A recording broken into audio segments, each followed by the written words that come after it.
BSc third year में इसके अंदर आज नेक्स्ट टॉपिक स्टार्ट करते हैं आपके फर्स्ट यूनिट में। ब्लड से रिलेटेड ही टॉपिक है।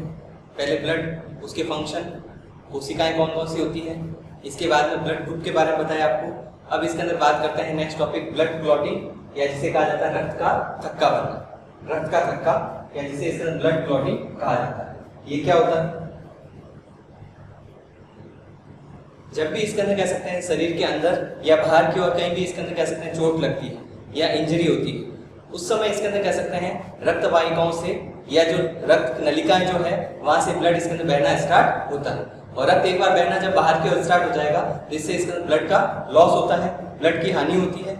इसके अंदर कह सकते हैं ब्लड की हानि को रोकने के लिए शरीर में जो इसके अंदर कह सकते हैं क्रिया की जाती है, इसके अंदर ब्लड को इसके अंदर कह सकते हैं बाहर इसके अंदर आने से रोकने के लिए, एक बार इसके अंदर कह सकते हैं उसकी हानि नहीं हो, इसे रोकने के लिए जो शरीर में क्रिया की जाती है उसको कहा जाता है ब्लड क्लॉटिंग या रक्त का थक्का बनना। तो जैसे शरीर की बात करें, अंदर और बाहर कहीं भी इसके अंदर चोट लग सकती है, अंदर भी लग सकती है और बाहर भी लग सकती है। कहीं भी इसके अंदर कह सकते हैं किसी प्रकार की चोट है या इंजरी हो रही है, इसके कारण ब्लड बहना स्टार्ट हो जाता है। ब्लड इसके अंदर कह सकते हैं लिक्विड है, द्रव इसके अंदर अवस्था में पाया जाता है, कोशिकाएं उसमें पाई जाती हैं, तो लिक्विड इसके अंदर कह सकते हैं यहाँ पर द्रव अवस्था में बहना स्टार्ट होता है। इससे क्या होगा? ब्लड का लॉस होता है या ब्लड की हानि होती है। इस प्रकार से जब ब्लड का लॉस या हानि होती है तो इसके अंदर कह सकते हैं शरीर में इसके अंदर कह सकते हैं ब्लड की कमी होगी, और इसके अंदर कह सकते हैं जिसे ज्यादा इसके अंदर यदि ब्लड की कमी होती है तो एनीमिया भी हो सकता है। तो जब इस प्रकार से ब्लड का लॉस होता है, इससे बचने के लिए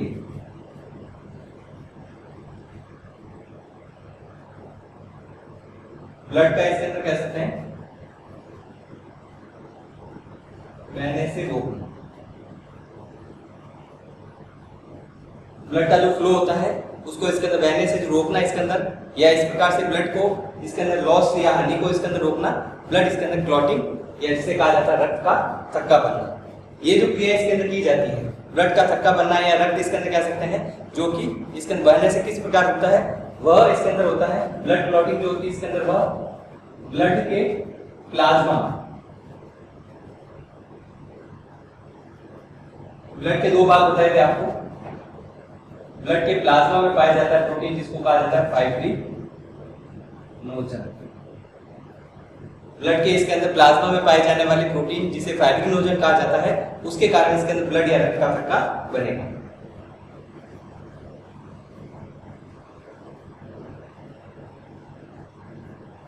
फाइब्रिनोजन ये एक प्रकार का प्रोटीन, फाइब्रिनोजन जो कि ब्लड के कंपोनेंट, द्रव कंपोनेंट जिसे प्लाज्मा कहा जाता है उसमें पाया जाता है। इसके कारण इसके अंदर ब्लड का थक्का या रक्त का थक्का बनता है। इसके अलावा इसके अंदर ब्लड का थक्का बनने इसके अंदर और क्या क्या इसके अंदर प्रोसेस होते हैं? इसमें मुख्य रूप से इसके अंदर जो क्रियाविधि की जाती है या ब्लड का या इसके अंदर कह सकते हैं रक्त का जो थक्का बनता है वो मुख्य रूप से की जाती है थ्रोम्बोप्लास्टिन के द्वारा। थ्रोम्बोप्लास्टिन को एक प्रकार का प्रोटीन नहीं होता है, एक प्रकार का प्रोटीन कॉम्प्लेक्स होगा जो कि इसके अंदर आगे इसके अंदर डिफरेंट टाइप के फैक्टर को एक्टिवेट करता है और उससे इसके रक्त का थक्का बनाया जाएगा। तो थ्रोम्बोप्लास्टिन जब बनेगा, कॉम्प्लेक्स जब बनेगा, वह इसके अंदर कह सकते हैं आगे प्रोटीन इसके अंदर कह सकते हैं जो कि फाइब्रिनोजन है, जो कि अक्रिय अवस्था में पाया जाता है, जो कि इनएक्टिव स्टेट में होता है, इसको सक्रिय अवस्था में परिवर्तित करता है जिसको फाइब्रिन कहा जाता है। जैसा कि इसके अंदर डाइजेशन में भी बात की, पेप्सिनोजन पेप्सिन में बदलता है या इसके अंदर ट्रिप्सिनोजन ट्रिप्सिन में बदलता है। इसी प्रकार से इसमें भी प्रोटीन फाइब्रिनोजन को फाइब्रिन में बदला जाता है, जो कि इसके अंदर थ्रोम्बोप्लास्टिन जो कि इसके अंदर प्रोथ्रोम्बिन को थ्रोम्बिन में बदलता है, और जो थ्रोम्बिन जो होता है इसके अंदर कह सकते हैं वो फाइब्रिनोजन को फाइब्रिन में बदलेगा।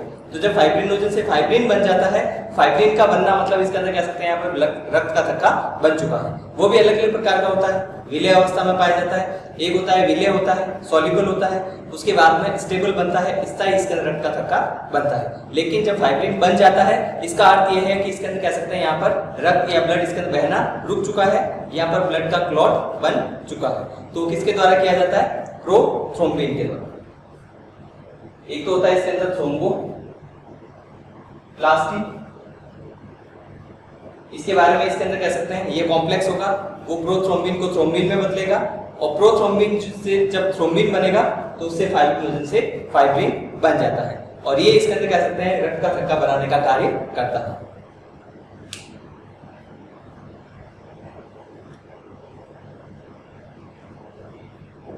इसके अलावा रक्त का थक्का बनाने के लिए जैसे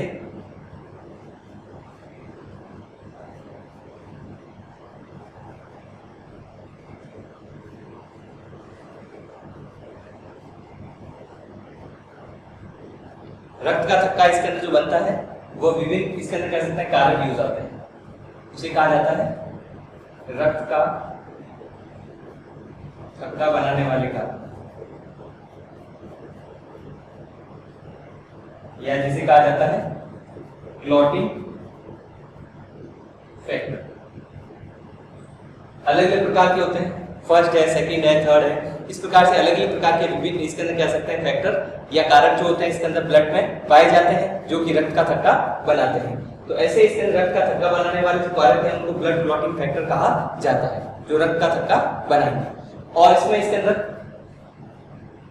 क्लॉटिंग जो फैक्टर होता है इनको हमेशा रोमन में लिखा जाता है, जैसे इस प्रकार से 10th हो गया, या इसके अंदर कह सकते हैं 8th हो गया, या इसके अंदर 5 हो गया, 11 हो गया, या इसके अंदर कह सकते हैं 5 हो गया। इस प्रकार से उसको रोमन इसके अंदर कह सकते हैं नंबर में लिखा जाता है।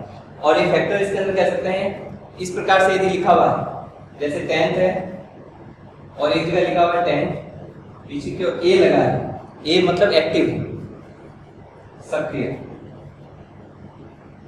एक्टिव, और किसी प्रकार का इसके अंदर कह सकते हैं प्रीफिक्स नहीं लगा हुआ है तो वहां पर इसके अंदर कह सकते हैं यह इनएक्टिव या अक्रिय अवस्था में पाया जाता है। तो एक तो इसको रोमन संख्या में लिखा जाता है, उसके बाद में इसके अंदर यह ए है तो एक्टिव अवस्था में पाया जाएगा। और कोई भी फैक्टर जैसे इसमें एक पैटर्न कार्य करता है, रक्त का थक्का बनाने में इसका एक पैटर्न कार्य करता है जिसके कहा जाता है कैस्केड पैटर्न।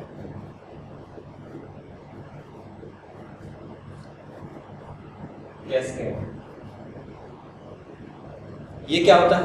कैस्केड पैटर्न इसके अंदर ये होता है कि जब भी इसके अंदर एक फैक्टर होगा, जैसे कोई भी फैक्टर इसके अंदर यहाँ पर यदि एक्टिव हो रहा है, इनएक्टिव से एक्टिव अवस्था में आ रहा है, अब एक्टिव अवस्था में जो फैक्टर आया है आगे वाले फैक्टर जो कि इनएक्टिव से एक्टिव होता है उसको इसके अंदर कह सकते हैं अक्रिय से सक्रिय अवस्था में बदलने का कार्य करता है। जैसे यदि इसके अंदर बात करें, इस प्रकार से यदि बात करें, इसमें थक्का बनाने वाले कारक है, जैसे 10th इसके अंदर है, यह 10 ए में बदल रहा है, तो 10th ए आगे जाकर इसके अंदर जैसे यदि जो फैक्टर इसके अंदर कह सकते हैं यहाँ पर यदि 7 पाया जा रहा है, 7 को 7 ए में बदलता है, 7 यदि ए आगे बनता है तो वह इसके अंदर से 12 को 12 ए में बदलता है। तो इस प्रकार से जो फैक्टर एक्टिव हो रखा है वो एक्टिव फैक्टर दूसरे अक्रिय या इनएक्टिव कारक को एक्टिव में बदलता है। ये एक्टिव जो होता है इसका इनएक्टिव को वापस दूसरे इसके अंदर फैक्टर को इसके अंदर अक्रिय से सक्रिय अवस्था में बदलता है। इस पैटर्न को इसके अंदर कहा जाता है कैस्केड पैटर्न या कैस्केड क्रिया, जो कि इसके अंदर मुख्य रूप से ब्लड क्लॉटिंग में पाई जाती है। इसके अलावा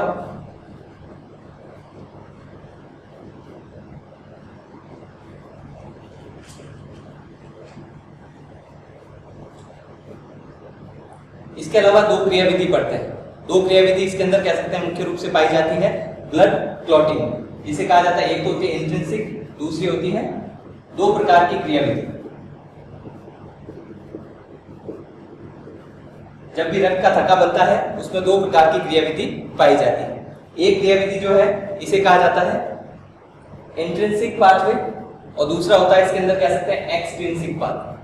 दोनों में क्या अंतर होता है या क्या इसके अंदर कह सकते हैं क्रिया जो है यह किस प्रकार से भिन्न है, क्या डिफरेंस पाया जाता है? सबसे पहले इंट्रिंसिक पाथवे जब भी होगा, इंट्रिंसिक का मतलब आंतरिक और एक्सट्रिंसिक का मतलब होता है बाह्य या बाहरी, ठीक है। इंट्रिंसिक का अर्थ होता है इसके अंदर कह सकते हैं कि ब्लड में जो प्लाज्मा में पाए जाने वाले जो इसके अंदर कह सकते हैं क्लॉटिंग फैक्टर है वह यदि इसके अंदर कह सकते हैं रक्त का थक्का बनाने में मदद करते हैं, बाहर से या टिश्यू से किसी प्रकार का इसके अंदर क्लॉटिंग फैक्टर नहीं आता है, उस इसके अंदर क्रियाविधि को कहा जाता है इंट्रिंसिक फैक्टर। तो ब्लड प्लाज्मा में पाए जाने वाले क्लॉटिंग फैक्टर ही उपयोग में लाए जाते हैं, यूज होते हैं, और वही रक्त का थक्का बनाएंगे। और इसके अंदर टिश्यू या ऊतक से किसी प्रकार से इसके अंदर कह सकते हैं यहाँ पर क्लॉटिंग फैक्टर नहीं लाए जाते हैं, तो वह आंतरिक क्रियाविधि कहलाती है। तो इसमें लिख सकते हैं जैसे ब्लड प्लाज्मा में पाए जाने वाले कारक, क्लॉटिंग फैक्टर जो है कारक, जिसको फैक्टर भी कहा जाता है, वह इसके अंदर कह सकते हैं प्लाज्मा में पाए जाते हैं, वही इसके अंदर कह सकते हैं इसमें उपयोग में आते हैं। टिश्यू या ऊतक से नहीं होते पाए जाने वाले कारक उपयोग में नहीं आते, उसे कहा जाता है आंतरिक क्रियाविधि या इंट्रिंसिक पाथवे। कैसे स्टार्ट होता है?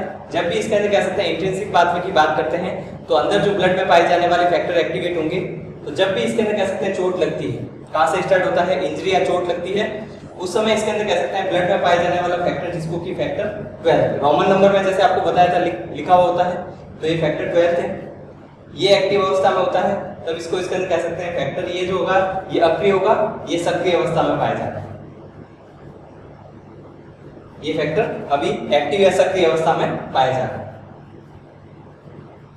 फैक्टर जब इसके अंदर कह सकते हैं 12 एक्टिव होता है, तो ये इसके अंदर कह सकते हैं फैक्टर 11 को 11A में बदलता है।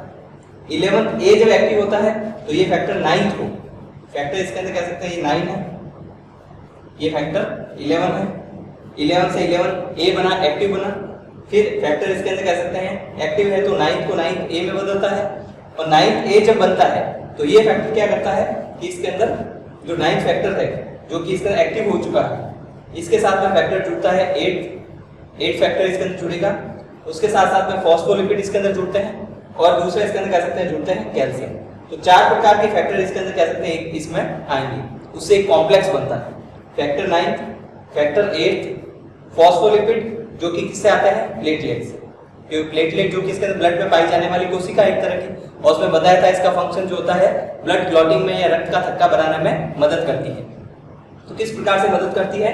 फॉस्फोलिपिड जो आता है इसके अंदर, इसमें वो प्लेटलेट से आते हैं, जो कि तीसरे प्रकार की ब्लड में पाई जाने वाली कोशिका होती है। और कैल्शियम भी मदद करता है इसमें, कैल्शियम भी इसके साथ में जुड़ेगा, तभी इसके अंदर एक कॉम्प्लेक्स बनता है जिसको कहा जाता है intrinsic factor 10 activator complex. Intrinsic मतलब क्योंकि आंतरिक पाथवे में बन रहा है फैक्टर, अब आगे जाकर एक 10th फैक्टर जो है उसको एक्टिव करेगा, और एक्टिवेटर कॉम्प्लेक्स मतलब इसके अंदर इस प्रकार का जो कॉम्प्लेक्स होता है जिसमें इसके अंदर 4 इसके अंदर कह सकते हैं अलग अलग प्रकार के कारक पाए जाते हैं, वह इसके अंदर आगे जाकर आंतरिक इसके अंदर कह सकते हैं जो इसके पाथवे में बन रहा है, इसके कारण इसको इंट्रिंसिक 10 नेक्स्ट जो फैक्टर होता है 10th फैक्टर उसको एक्टिवेट करेगा, 10वें फैक्टर को एक्टिवेट करता है, इसके कारण इसको कहा जाता है फैक्टर 10 एक्टिवेटर कॉम्प्लेक्स। क्योंकि एक इसके अंदर फैक्टर नहीं है, 4 अलग अलग फैक्टर का समूह है, इसके कारण इसको कॉम्प्लेक्स कहा जाएगा।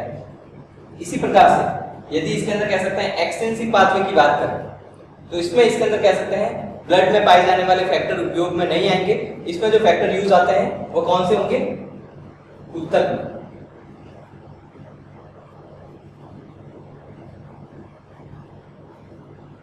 कारक जो इसके अंदर फैक्टर यूज होते हैं वो कौन से होंगे? टिश्यू में पाए जाते हैं। और इंट्रिंसिक में ऊतक में पाए जाने वाले कारक यूज नहीं आते हैं, केवल ब्लड में पाए जाने वाले फैक्टर यूज किए जाते हैं। इस प्रकार से जब एक्सटेंसिव पाथवे होता है उसमें किसी भी टिश्यू या ऊतक में इंजरी होती है, चोट लगती है, उस समय इसके अंदर कह सकते हैं उससे जो फैक्टर निकलते हैं एक तो फॉस्फोलिपिड होंगे, प्रोटीन होगा, जो इसके अंदर यदि इसके अंदर कह सकते हैं टिश्यू में कहीं भी इंजरी हो जाती है या चोट लग जाती है तो उस समय इसके अंदर फॉस्फोलिपिड और प्रोटीन जो है वह मिलकर एक कॉम्प्लेक्स बनाते हैं जिसको कहा जाता है फॉस्फोलिपिड प्रोटीन कॉम्प्लेक्स। ये इसके अंदर फैक्टर इसके अंदर कह सकते हैं 7 से जुड़ते हैं। फैक्टर 7 जो कि एक्टिव अवस्था में जब होगा, जैसे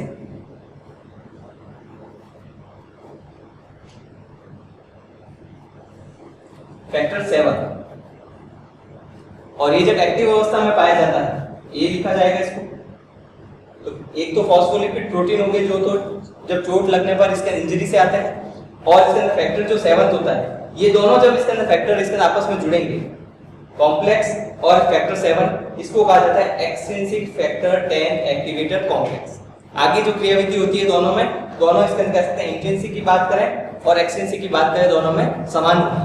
तो जैसे इसके अंदर एक्सट्रिंसिक है तो क्योंकि इसके अंदर बाह्य एक्सट्रिंसिक पाथवे के प्रोटीन उपयोग में लाए जा रहे हैं, इस कारण इसको कहा जाता है फैक्टर 10 को एक्टिवेट करने वाला कॉम्प्लेक्स होगा। इसमें 12th 11th या 9th इसके अंदर फैक्टर इसमें उपयोग में नहीं आते हैं एक्सट्रिंसिक पाथवे में।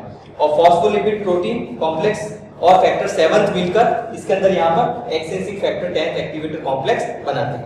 आगे जो क्रियाविधि होती है वो किस प्रकार है, जैसे दोनों में कॉमन होगी, इसकी बात करें इंट्रिंसिक या एक्सट्रिंसिक की बात करें, दोनों में कॉमन इसके अंदर क्रियाविधि चलती है। उसमें क्या होता है, जैसे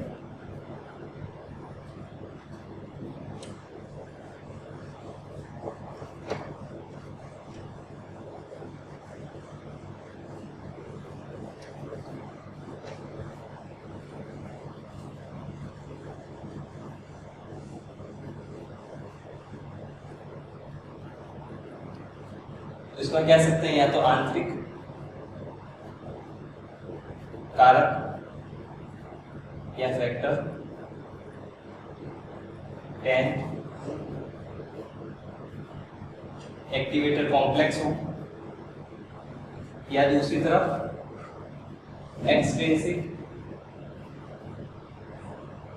फैक्टर 10 एक्टिवेटर कॉम्प्लेक्स। दोनों में इसके अंदर क्रिया जो होती है वो समान, दोनों में जो क्रिया होगी इसके आगे अब समान होती है। क्या होता है दोनों में, ये फैक्टर हो या ये फैक्टर हो, ये बदलता है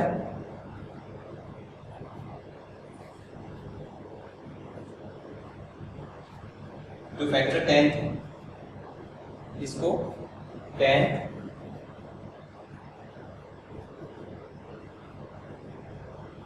ए, तो फैक्टर 10 जो है वह 10 ए में बदलता है।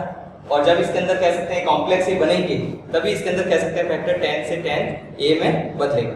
तो फैक्टर 10 से जब 10 ए बनता है तो उससे इसके अंदर कह सकते हैं 10 ए,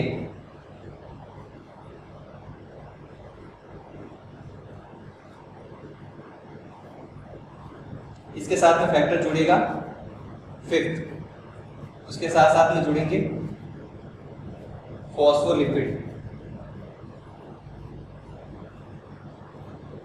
और प्लस इसके अंदर कैल्शियम।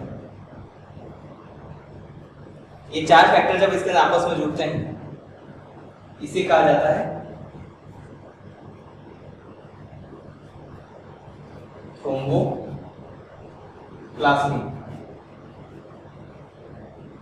थ्रोम्बोप्लास्टिन तो इसके अंदर फैक्टर 10 को फैक्टर को एक्टिव करने की आवश्यकता इसलिए रहती है क्योंकि फैक्टर 10 एक्टिव होगा तभी इसके अंदर यहाँ पर थ्रोम्बोप्लास्टिन का निर्माण होता है।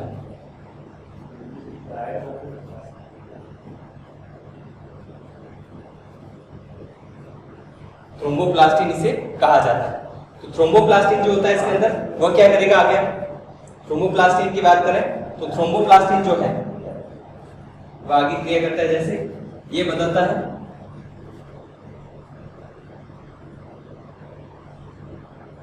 प्रोथ्रोम्बिन को थ्रोम्बिन,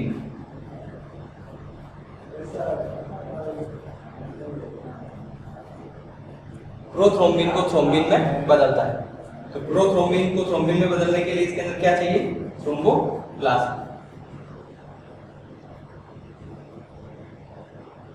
तो अभी जैसे आपको बताया था इसके अंदर थ्रोम्बिन जो इसके अंदर कह सकते हैं बनता है, ये किस प्रकार से बनेगा, तो जब इसके अंदर कह सकते हैं थ्रोम्बोप्लास्टिन जैसे आपको बताया था एक सिंगल प्रोटीन नहीं है, ये प्रोटीन का कॉम्प्लेक्स है क्योंकि फैक्टर 10 है, 5th है, फॉस्फोलिपिड है और कैल्शियम है, ये मिलकर इसके अंदर यहाँ पर थ्रोम्बोप्लास्टिन का निर्माण करते हैं। थ्रोम्बोकाइनेज भी इसके अंदर कह सकते हैं इसको कहा जा सकता है, इसके अंदर थ्रोम्बोप्लास्टिन। अब इसके अंदर कह सकते हैं प्रोथ्रोम्बिन से जब थ्रोम्बिन बनता है तो आगे क्या क्रिया होती है,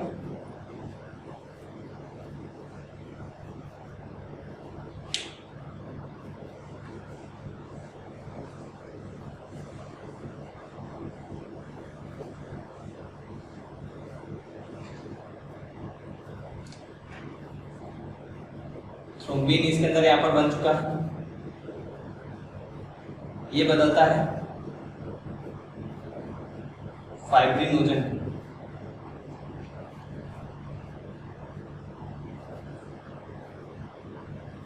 फाइब्रिनोजन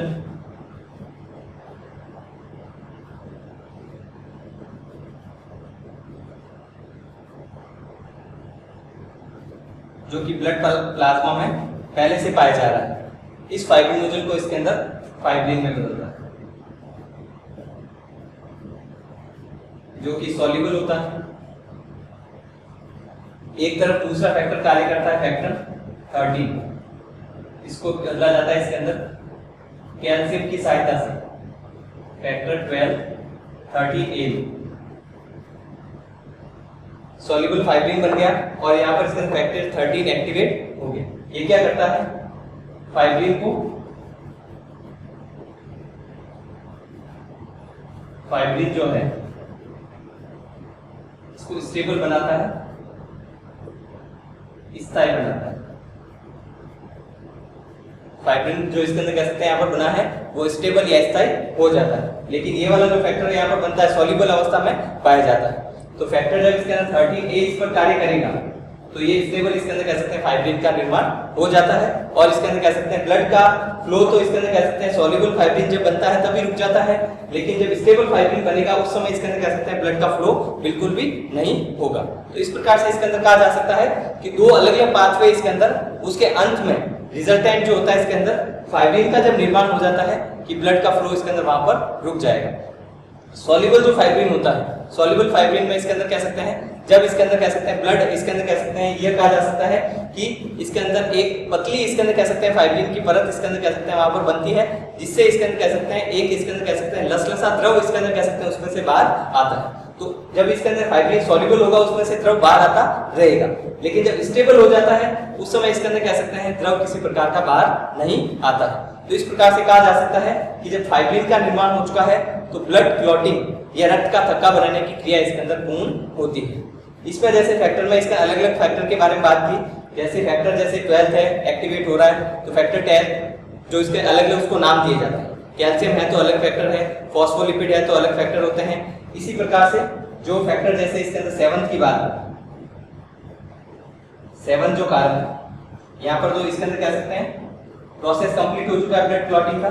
फैक्टर के बारे में यदि बात करें तो इसके अंदर फैक्टर जो 7 होता है, फैक्टर 7 जो बनता है इसके अंदर लीवर में,